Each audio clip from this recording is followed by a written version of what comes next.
안녕하십니까. 악마의 청음 헤드만 카오디오 한우키입니다. 오늘은 DSP에 대해서 알아볼 겁니다. 자, 여러분들은 카오디오 튜닝 하려면 DSP에 대해서 많이 들어보셨을 겁니다. 그리고 온라인상으로 여러 번 접하셨을 건데, 이 DSP가 정확하게 뭔지 또 알고 계시는 분은 그렇게 많지 않습니다. 그리고 이 DSP의 개념, 이것을 정확하게 알면 여러분들이 왜 튜닝 하는지에 대해서 거꾸로 알게 됩니다. 기본적으로 이 모든 거에 대해서 DSP가 뭔지, 그 다음에 어떤 역할을 하는지, 그 다음에 그 효과는 뭔지, 그리고 어떤 DSP를 골라야 하는지, 또 시스템을 어떻게 꾸며야 되는지, 그 DSP를 만들었을 때의 사운드는 어떻게 들릴 것인지, 이거에 대해서 오늘 다 알아볼 겁니다. 자, 그래서 하나하나를 시작하기 전에 도대체 DSP가 뭐냐, 간단하게 얘기하면 한마디로 현재의 사운드가 마음에 들지 않는데 뭔가를 변화를 주고 싶습니다. 그러니까 내가 의도한 바대로 사운드를 변경을 하고 싶은데 아날로그 상태에서는 변경하기에 너무 어렵습니다. 그리고 정밀하지도 않고 비용과 부피가 너무 크게 됩니다. 그래서 이 아날로그 신호를 디지털 상태로 바꾸면 이 디지털 상태에서는 반도체의 성능만으로 이 기능들을 수행할 수 있게 됩니다. 그러면은 부피가 작아지고 심플하게 만들 수 있다는 것이죠. 한마디로 디지털로 만든 신호를 뭔가를 가공해서 내가 원하는 사운드를 만들겠다, 그런 기계다라고 생각하시면 됩니다. 당연히 가격이 조금 나가겠죠. 왜냐하면 부품 가격도 있지만 가장 중요한 것은 이 DSP의 조율입니다. 누가 조율하느냐에 따라서 이 DSP는 깡통 DSP가 될 수도 있고 C급 DSP가 될 수도 있고 A급 DSP가 될 수도 있습니다. 자, 그래서 여러분들이 흔히 스피커만 교체하면 소리가 만들어진다든지, 아니면 더 고가의 스피커만 장착하면 소리가 저절로 만들어질 것으로 착각하시는 분, 역시 마찬가지로 DSP도 장착했다고 해서 소리가 만들어지는 것이 아닙니다. DSP에 300만원짜리 장착했다고 했을 때 여러분들은 50만원짜리 사운드를 만들어 갈 수도 있고 400만원짜리 사운드를 만들 수도 있습니다. 그것은 어떤 DSP를 선택했느냐, 그 다음에는 이 DSP를 어떻게 조율했느냐에 따라서 달라집니다. 지금부터 DSP의 모든 것에 대해서 알아보도록 하겠습니다. DSP를 알아보기 전에 여러분들은 먼저 카오디오 시스템에 대해서 이해를 해야 됩니다. 이 이해를 하지 않고 DSP를 이해한다는 것은 불가능하기 때문입니다. 물론 이 블록도가 조금 불편해 보이고 그러니까 조금 생소해 보일 수도 있지만 여러분들의 차다라고 생각하면은 조금 이해가 쉽겠습니다. 자, 좌측에 보이는 것은 기본 오디오, 우리가 흔히 순정 오디오의 옵션으로 외장 앰프가 들어가 있는 옵션 선택이 있습니다. 이것이 아닌 기본 오디오는 대개 이런 식으로 구성이 되어 있습니다. 한마디로 얘기해서 센터 스피커가 없고 서브우퍼가 없습니다. 그리고 앰프는 순정 오디오 자체에 내장되어 있습니다. 대개는 4채널 앰프입니다. 앞쪽에 좌우 2개, 뒤쪽에 좌우 2개, 이렇게 4채널 앰프가 내장되어 있는 시스템입니다. 그러니까 이것은 기본 오디오. 자, 이 우측에 보시면 스피커 수가 굉장히 많습니다. 그리고 이 AV 본체가 있는 반면에 여기에 외장 앰프가 밖으로 나와 있는 것이죠. 이 외장 앰프를 만든 이유는 이렇게 많은 채널을 이 순정 오디오 자체에 넣을 수 없기 때문에 밖으로 끄집어낸 것입니다. 당연히 센터 스피커가 있을 수가 있고, 그 다음에 서브우퍼도 있고, 시스템에 따라서 서라운드도 있고, 이 앞쪽도 이렇게 3웨이로 구성될 수도 있고 2웨이로 구성될 수도 있습니다. 그래서 외장 앰프가 장착되어 있는 경우에 보통 6채널에서 많으면 16채널까지도 있을 수가 있습니다. 자, 이렇게 스피커가 적든 스피커가 많든 이 순정 사운드가 마음에 들지 않을 수 있습니다. 물론 소리에 관심 없으신 분들은 그냥 아무 생각 없기 때문에 상관이 없고, 사운드에 관심이 있으신 분이라면 당연히 어느 쪽이든지 간에 마음에 들지 않을 수밖에 없습니다. 왜냐하면 순정은 여러분 개개인의 성향에 비추어서 설계를 한 것이 아니고 보편적으로 누구나 다 소리에 크게 관심 없는 사람 정도를 만족시킬 정도의 사운드 수준이기 때문입니다. 왜냐하면 카 오디오의 사운드가 좋다고 자동차 판매 수량이 늘지 않기 때문에 자동차에서는 이렇게 브랜드, 예를 들면 렉시콘, JBL, 메리디안, 보스 이렇게 다양한 브랜드를 붙여서 스피커 개수를 늘려놓고 출력과 스피커 수준이 약간 더 높다. 대신에 그 수준이라는 것은 소리를 좋아하는 일반 소비자들 수준에서는 한참 미치지 못한다. 그래서 튜닝을 하는 것입니다. 그렇다면 도대체 순정 사운드의 어느 부분이 마음에 안 들어서 우리가 오디오 튜닝을 하는가? 첫 번째는 사운드의 선명도입니다. 소리가 도대체 선명하지가 않습니다. 그런데 이 선명도는 사람에 따라서 주관적인 판단이 들어가기 때문에 그 다음에 또 특정 주파수만 높아도 선명하다고 본인이 착각할 수도 있습니다. 그래서 전체적으로 이 선명도가 좋다 나쁘다라는 것은 어느 정도 선명하냐 어느 정도 좋냐에 대한 판단의 문제이기 때문에 전체적으로 그냥 퉁쳐서 소리가 음질이 떨어진다 이렇게 생각하시면 됩니다. 두 번째는 출력이 낮습니다. 조금 크게 들으려고 볼륨을 올리면 음이 찌그러지고 귀가 따갑게 됩니다. 자, 이렇게 볼륨을 올렸을 때 음이 찌그러지는 것을 느끼는 것은 귀가 아플 때, 그 다음에 소리를 들었을 때 뭔가 뭉개지는 듯한 느낌이 들 때, 이런 경우가 바로 출력이 약하고 음이 찌그러져서 음이 왜곡된 경우입니다. 자, 이런 경우는 어떻게 해결해야 되느냐? 앰프를 추가해야 됩니다. 그러니까 소리를 증폭해서 더 큰 소리에도 찌그러지지 않게 만드는 것이죠. 그 다음에 부족한 것은 바로 음상. 그러니까 사운드가 정확하게 어디에서 가수가 노래하는지, 포커스가 어디에 있는지에 대한 불분명한 상황입니다. 자, 순정은 다 그렇습니다. 왜냐하면 나만을 위해서 포커스를 만들어 놓지 않았기 때문입니다. 당연히 음상이 불분명하고 어디에 정확하게 어디에서 노래를 하는지를 알 수가 없다는 것이죠. 잘 튜닝된 사운드 시스템은 가수의 위치, 그러니까 어디에서 노래하고 있는지에 대한 명확한 위치 규정이 가능하다는 것입니다. 이렇게 선명도가 부족하고 출력이 부족하고 그 다음에 음상, 포커스가 명확하지 않다. 그 다음에 우리가 카 오디오를 예전에는 카 스테레오라고 불렀습니다. 왜 카 스테레오라고 불렸느냐? 초창기 오디오 기기가 나왔을 때는 말 그대로 우리가 흔히 여러분들이 접하셨을 것은 아마도 포터블 오디오나 또는 집에 있는 전축, 예전에는 전축이라고 했습니다. 오디오 플레이어 기기들, 이 부분들은 가운데에 오디오 기기가 있고 왼쪽과 오른쪽에 바로 붙어서 스피커가 있었습니다. 그러니까 듣는 사람 입장에서는 앞에 L과 R이 구분이 안 되는, 스피커 하나보다는 낫지만 L과 R 스피커가 가까이 있기 때문에 구분이 안 됐었습니다. 그런데 카 오디오에 드디어 오디오 기기가 들어가면서 명확하게 L과 R이 구분되는 상황이 나타난 것입니다. 왜냐하면 스피커가 좌측과 우측에 있기 때문에. 그래서 초창기에 카 오디오를 카 스테레오라고 불렀던 것입니다. 이것은 80년대 후반까지 90년대 초반까지도 카 스테레오라고 불렸었습니다. 이 스테레오의 의미는 뭐냐? 기본적으로 모든 음악이 스테레오가 아니고 스테레오로 녹음된 파일을 재생했을 때 이 재생 기기가 똑똑하면, 성능이 좋으면 스테레오를 그 녹음한 환경 상태를 그대로 다시 카오디오에서 들려줬을 때 그 환경처럼 L과 R의 분리가 명확할 때 좋은 기기, 그 다음에 조율을 잘 했다 라고 평가를 하는 것입니다. 그럼 그 효과는 무엇이냐? 모노의 단순함에서 내가 현장감 있게, 입체감 있게 들음으로써 감동을 더 높이는 것입니다.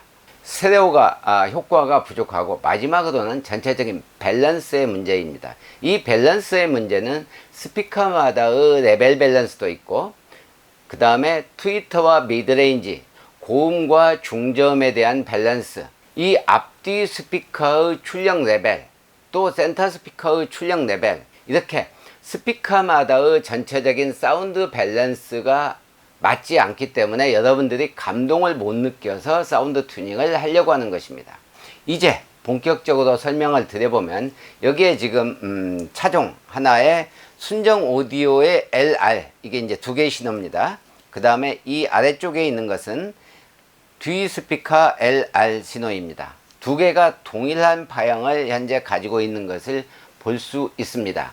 앞쪽 스피커가 뒤쪽 스피커에 비해서 약 3칸 정도 높으니까 약 9dB나 10dB 정도 높은 상태의 레벨로 출력하고 있는 오디오 시스템인 것입니다. 이 시스템, 이 신호는 지금 보시고 계시는 아래쪽 파형은 오디오에서 나오는 신호입니다.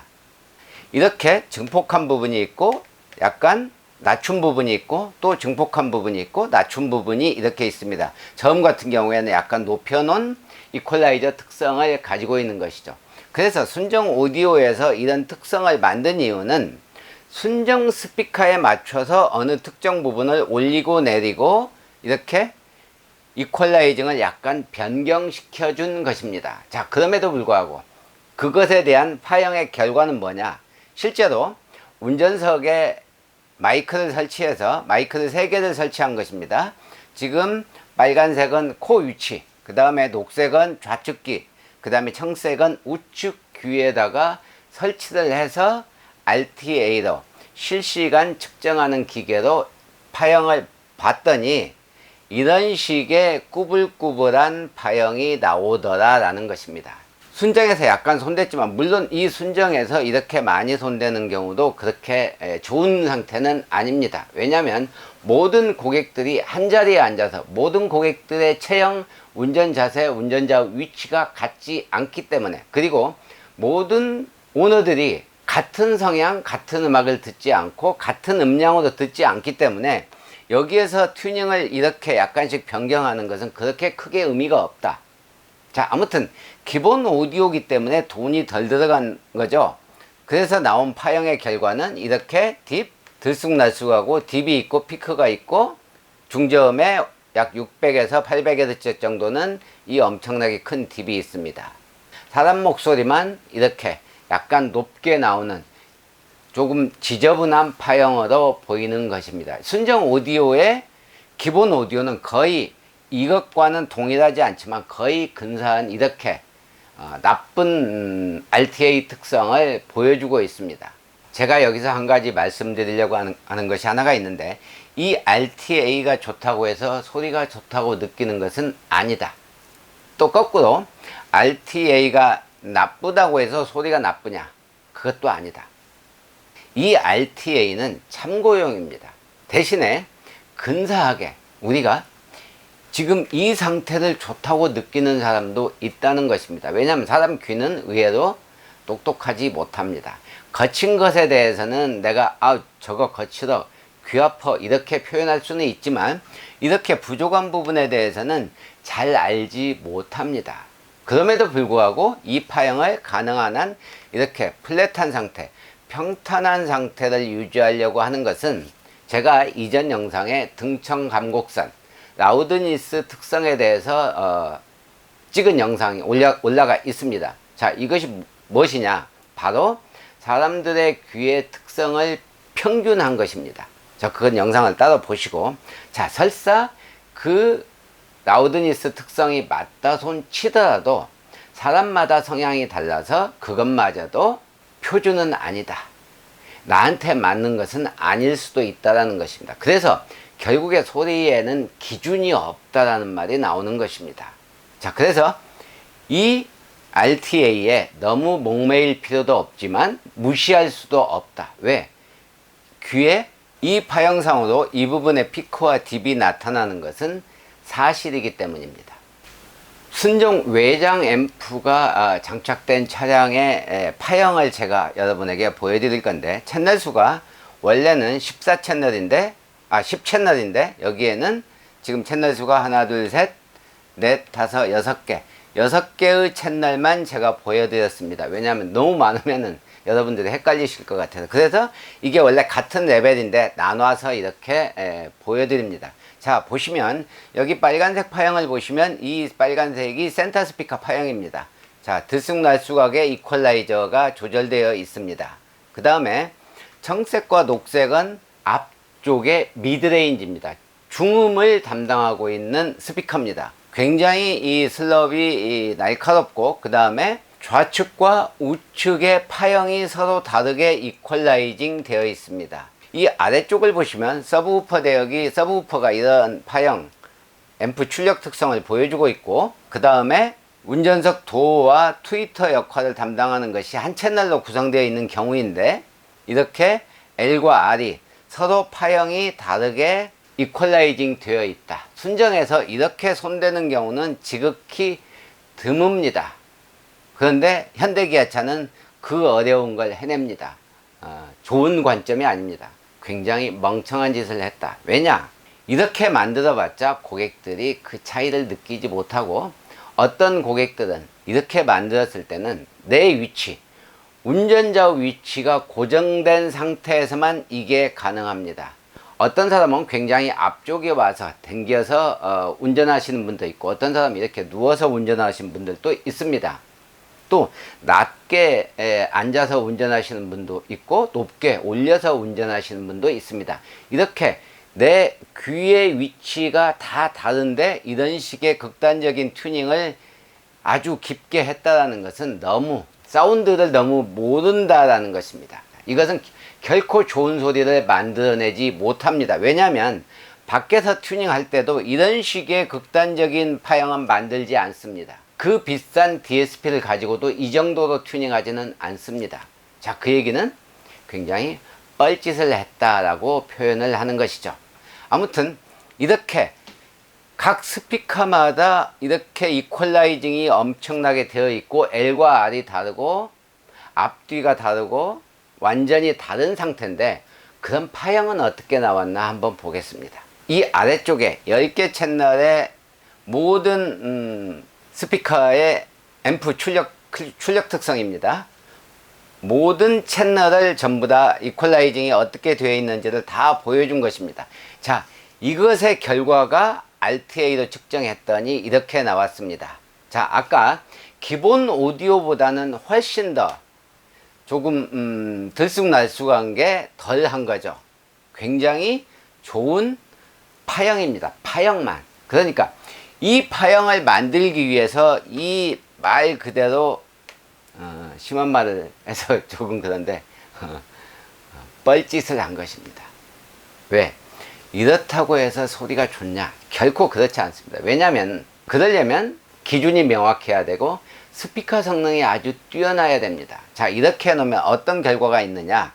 밖에서 카우디오 튜닝을 하려고 할 때 이 복잡하게 이퀄라이징 되어 있고 L과 R이 다르고, 또 L과 R 신호를 만져보면 전혀 새로운 파형이 나옵니다. 자, 그래서 여기에는 이퀄라이저, 그 다음에 시간, 위상, 이 세 가지가 모두 적용되어 있습니다. 굉장히 중요한 내용입니다. 이 내용은 순정의 시간과 이퀄라이저와 위상의 변경이 가공이 들어가 있다. 이것을 여러분들이 기억하고 계시기 바랍니다. 제가 잠시 후에 그거에 대해서 또 설명을 드릴 겁니다. 자, 아무튼 이렇게 만든 소리가 좋냐? 사실은 뭐 순정 앰프라고 해봤자 어차피 그 수준이다 라는 것이죠. 자, 아무튼 이렇게 만들어도 마음에 들지 않아서 튜닝하려고 할 때 도대체 우리는 어떻게 해야 되는가? 지금 그 얘기를 하려고 하는 것입니다. 그게 바로 DSP가 필요한 이유입니다. 왜? 이미 순정 오디오에서 이렇게 많은 가공을 해버렸기 때문에 이것을 해결하려면 원신호를 찾아야 됩니다. 원신호를 어떻게 찾을 거냐? 그것은 조율하는 사람의 능력과 DSP의 성능에 따라서 달라집니다. 자, 이것은 나중에 얘기하기도 하고, 자, 이제 DSP의 기능, 도대체 이제 이렇게 순정 신호가 기본 오디오는 나쁜 파형이 나오고 출력도 낮고 뭐 스테레오 음장감도 없고 밸런스도 안 맞고, 자 외장 앰프 옵션을 넣었더니 아무튼 이렇게 뻘짓을 해놔 가지고 나오는 소리는 사실 그 결과는 별 볼 일이 없고, 그래서 우리가 튜닝을 하려고 할 때 DSP를 쓰는데, 그 DSP를 써야 되는 이유가 이렇게 복잡하게 가공되어 있는 것도 하나의 이유다라는 것입니다. 다시 정리하면, 이렇게 복잡하고 순정 사운드가 마음에 들지 않고 순정 오디오 자체가 4채널이나 10채널이나 12채널 이렇게 채널 수가 많기 때문에 일반 앰프를 쓸 수가 없습니다. 공간도 많이 차지하고 그 다음에 비용도 너무 많이 들어갑니다. 그럴 바에는 DSP 하나를 넣는 게 낫다라는 것이죠. 자, 그래서 드디어 DSP의 기능들, 그런 DSP는 어떤 기능들이 있는지를 지금부터 알아보도록 하겠습니다. DSP는 기본적으로 여러 가지 기능들이 있습니다. 왜냐하면 디지털로 만들었기 때문에 뭔가를 내가 만들고 싶은 만큼 넣을 수가 있습니다. 그게 이제 DSP 가격에 따라서 달라지는데, 기본 기능으로는 첫 번째는 시간 정렬입니다. 자, 이 시간 정렬. 두 번째는 이퀄라이징이 가능하다라는 것입니다. 자, 세 번째는 위상을 조절할 수 있다. 네 번째는 액티브 크로스오버가 가능하다. 그 다음에 다섯 번째는 믹서 기능과 게인 조절, 독립 게인 조절이 가능하다. 여섯 번째는 메모리 시켰다가 다시 불러서 특정 이퀄라이저 특성 커브로 내가 들을 수 있다. 자, 일곱 번째는 다양한 소스가 입력이 가능하다. 그 다음에 마지막으로 파워 앰프가 내장되어 있어서 증폭 기능을 하는 DSP도 있다. 이게 이제 기본 기능입니다. 모든 DSP에 있는 기본적인 기능은 여기에 다 있습니다. 자, 그런데 여기서 중요한 것이 있습니다. 바로 이 안에 들어가면 그 성능이 또 천차만별입니다. 차이가 난다는 얘기죠. DSP에 따라서. 당장에 증폭 기능만 해도 앰프의 출력이 다 다릅니다. 메모리 리콜 기능도 역시 메모리를 몇 개 넣을 수 있는지도 다릅니다. 물론 뭐 두세 개면 충분하지만. 그 다음에 여기 세 번째 위상 제어가 있는데, 조금 가격이 저렴한 성능이 떨어지는 DSP는 위상 제어가 플러스 마이너스 극성을 바꾸는 180도, 우리가 흔히 극성 변경만 가능한 것을 위상 변경이라고 표현을 합니다. 그런데 어떤 DSP들은 상세하게 위상을 변경할 수 있습니다. 여기 있는 이퀄라이저가 있는데, 이 이퀄라이저도 EQ 자체가 기능이 또 다양합니다. Q값을 조절할 수 있는 것은 기본이고, 그러니까 어느 대역폭까지 대역으로 이것을 올리고 또는 내리고 할 것인지에 대한 기능이 있는 반면에 전체를 다 올리는 그런 기능이 조금 더 복잡한 것도 있습니다. 그것은 DSP 성능에 따라서 달라진다는 것입니다. 그리고 시간 정렬이 있는데, 시간도 역시 마찬가지로 DSP 칩의 성능에 따라서 소수점 셋째짜리까지도 조절할 거냐, 둘째짜리까지 조절할 것이냐. 물론 그 시간차는 그렇게 크게 의미가 아주 크지는 않습니다. 왜냐하면 내가 여기에 앉아서 죽어도 나는 움직이지 않고 마네킹처럼 가만히 소리를 들을 거야 하는 사람은 없기 때문에, 그래서 약간의 이동, 이렇게, 또는 운전할 때 약간 피곤할 때 약간 뒤로 제끼거나 또 앞으로 숙여서 운전할 수가 있기 때문에, 이 시간 정렬은 소수점 셋째짜리까지 조절을 한다고 해도 그렇게 크게 의미가 없다. 아무튼 기능적으로는 가격이 비쌀수록 더 세밀하게 미세하게 조절할 수 있는 그런 칩들이 내장되어 있다라는 것입니다. 기본 기능은 이렇게 되는데, 이 기본 기능에 대해서 상세하게 설명을 드릴 것이고, 또 부가 기능이 있습니다. 이 부가 기능이 굉장히 중요합니다. 왜냐? 소리를 만드는 데 있어서 이런 기본 기능이 다 있다면 제품의 차별화가 안 생기겠죠. 모든 제품이 다 동일할 겁니다. 그래서 특별한, 소리를 만드는 특별한 기능이 더 있는 제품들이 있습니다. 그걸 이제 제가 여기에서는 부가 기능이라고 설명을 드리는데, 지금부터 부가 기능에 대해서 간단히 알아보도록 하겠습니다. 부가 기능에는 이런 것이 있습니다. 여러분들은 들으시면 아마 처음 들으시는 분도 계실 것이고, 아, 그런 게 있었어 라고 무릎을 탁 치시는 분도 계실 것입니다. 자, 이 기능들은 여러분 튜닝을 해줄 때 저희같이 조율해주는 사람들이 고객 지향적으로 만들 수 있는 무기가 하나 생기는 거나 다름없습니다. 이 기능을 쓰는 사람은 조금 더 고객이 원하는 소리를 더 잘 만들어 주겠다는 의지를 표명한 것이라고 보시면 됩니다. 자, 그런데 이 기능을 쓰지 않았다. 물론 다 필요 없어서 안 쓸 수도 있습니다.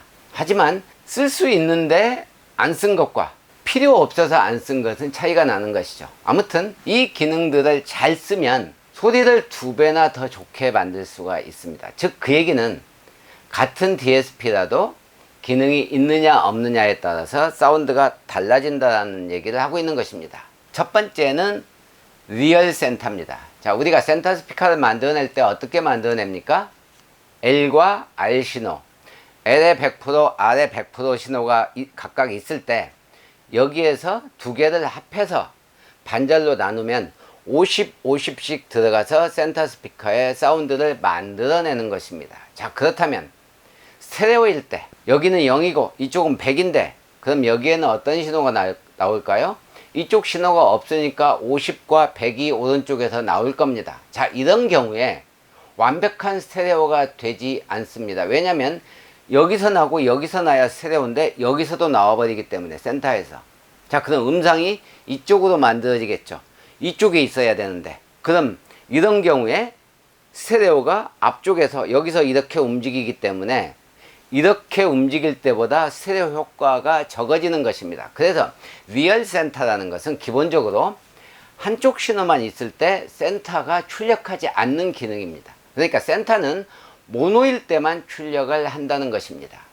자, 이게 리얼 센터입니다. 이 리얼 센터의 효과는 스테레오 효과를 200% 올려줄 수 있는 기능입니다.